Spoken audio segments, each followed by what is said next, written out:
প্রাচীনকাল থেকে মানুষ গুপ্তধন পেয়ে আসছে, সেটা তিমি মাছের বমি হোক বা কমিক বই অথবা পুরনো পয়সা, যাই হোক না কেন এগুলোর মূল্য কোটিতে হয়। এই গুপ্তধন মানুষকে এক মুহূর্তে গরিব থেকে ধনীতে পরিণত করে। আসসালামু আলাইকুম বন্ধুরা, আমাদের চ্যানেলে আপনাদের স্বাগতম।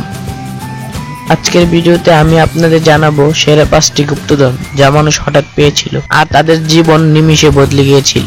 তিমি মাছের বমি, দাম 2 কোটি টাকা। তিমি মাছের বমি কথাটা শুনতে কেমন লাগছে, রাইট? সেজন্য এটা নাম দেওয়া হয়েছে অ্যাম্বারগ্রিস।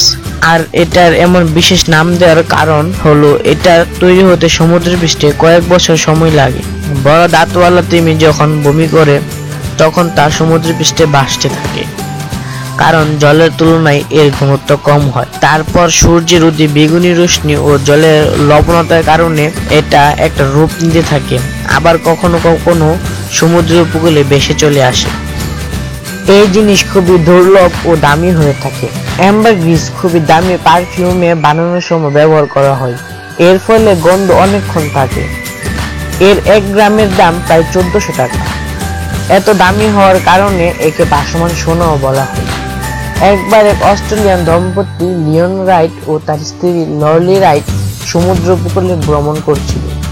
তখন তাদের চোখ পড়ল এক বড় অ্যাম্বারগ্রিসের উপর। তারা সেই অ্যাম্বারগ্রিসের টুকরোটা সঙ্গে নিয়ে চলে গেল, যেটার ওজন ছিল 14 কেজি 750 গ্রাম।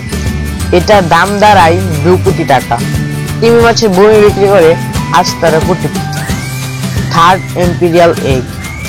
একবার এক ব্যক্তি সুন্দর দেখতে এই সোনালী ডিমের মতো জিনিসটা $14,000 কিনেছিলেন। তিনি এটা কয়েক বছর তার কিচেনে সাজিয়ে রেখেছিলেন। পরবর্তী সময়ে তার পরিবারের আর্থিক সমস্যা শুরু হলে তিনি এটা মাত্র $500 বিক্রি করতে চাইলেন, কিন্তু এই সোনালী ডিমটা কেউ তার কাছ থেকে কিনতে চায়নি। ফলস্বরূপ তিনি খুব নিরাশ হয়ে বসে যান। পরে 2014 সালে তিনি এক রাতে তার গায়ে লেখা একটি নাম ন্যাচারাল কনস্ট্যান্টিন গুগলে সার্চ করে। তারপর ব্রিটেন ডেইলি টেলিগ্রাফের একটি আর্টিকেল তিনি পড়েন। তিনি আর্টিকেল পড়ে জানতে পারেন তার কাছে যে জিনিসটি আছে সেটা থার্ড ইম্পেরিয়াল এগ, যেটা ওই সময়কার সবচেয়ে নামকরা কোম্পানি ফেবার্ড বানিয়েছিল রাশিয়ার রাজ পরিবারের জন্য, যেটার মূল্য $33 মিলিয়ন বা ভারতীয় টাকা হিসাবে প্রায় 230 কোটি। কমিক বই, দাম 23 কোটি টাকা। অ্যাকশন কমিক বই নাম্বার 1, আজ পর্যন্ত সবচেয়ে দামি বই। এটা 1938 সালে প্রকাশ করা হয়েছিল। এই কমিক বইয়ের প্রথমবার সুপারম্যানের কথা বলা হয়েছিল। মিনেসোটা বসবাসকারী ড্যারেন অ্যাডাম তার পাশের এলাকায় দীর্ঘদিন বন্ধ পড়ে থাকা একটি পুরনো বাড়ি কিনেন। সেটা মেরামত করে সেখানে বিজনেস করবেন এই উদ্দেশ্যে। তিনি বাড়িটি মাত্র $7 লক্ষ টাকা দিয়ে কিনেছিলেন। ঘরের দেওয়াল মেরামত করার সময় তিনি সেখানে লুকোনো একটি কমিক বই দেখতে পান। অ্যাডাম দ্রুত সেটা নিলামে দেয়। বইটার অবস্থা এতটাই ভালো ছিল যে 10 থেকে এর মধ্যে 9 রেটিং পায়। যদিও ভুলবশত বইয়ের পিছনের কভারটা কেটে গিয়েছিল, তা সত্ত্বেও ইবিতে 2014 সালে বইটা $3.2 মিলিয়নে বিক্রি করা হয়, অর্থাৎ বর্তমানে ভারতীয় টাকায় প্রায় 23 কোটি টাকা। এটাই পৃথিবীর এত টাকা দামের বই যেটা মানুষ এত দামে কিনেছিল। অ্যানোল সেকশন গোল্ড অ্যান্ড সিলভার।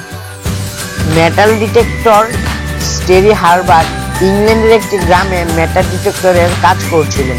তখন তিনি 1500 খানা অ্যাঙ্গ্লো সেকশন সোনা ও রূপোর জিনিস খুঁজে পান। এর মধ্যে ছিল কিছু হাতিয়ার ও কিছু কয়েন। এগুলোর মূল্য প্রায় 10 কোটি টাকা। একটি কয়েন, দাম 14 কোটি টাকা।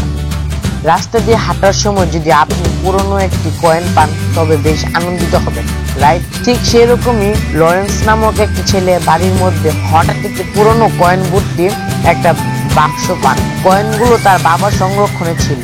পুরনো কয়েন পেয়ে প্রথমে আনন্দিত হলেও লরেন্স পরবর্তীতে সেটি রেখে দেয়। তারপর যখন সে ক্যালিফোর্নিয়ায় শিফট করে তখন একজন এক্সপার্টকে কয়েনগুলো দেখায়। কয়েনগুলোর মধ্যে একটা ছিল 1974 সালের। এটা দেখে এক্সপার্ট অনেক ইমপ্রেসড হন এবং তিনি কয়েনগুলো $300 দাম দেন। কিন্তু আরো গবেষণা করে জানা যায় এটি পুরোপুরি 1974 সালের অ্যালুমিনিয়ামের তৈরি, যা ওই সময় শুধু 10টি তৈরি করা হয়েছিল। কিছুদিন পর আবার নষ্ট করা হয়েছিল, কারণ ওইগুলো হেন্ডিং মেশিনে কাজ করছিল। কোনো কারণবশত এই একটি কয়েনই নষ্ট হয়নি, যেটা পরে $2 মিলিয়ন অর্থাৎ 14 কোটি টাকায় বিক্রি করা হয়। তো বন্ধুরা, আপনারা কোন গুপ্তধনের কথাটা শুনে বেশ অবাক হয়েছে আমাকে কমেন্ট করে জানাবেন, এবং ভিডিওটি ভালো লাগলে লাইক, কমেন্ট এবং শেয়ার করবেন। ধন্যবাদ।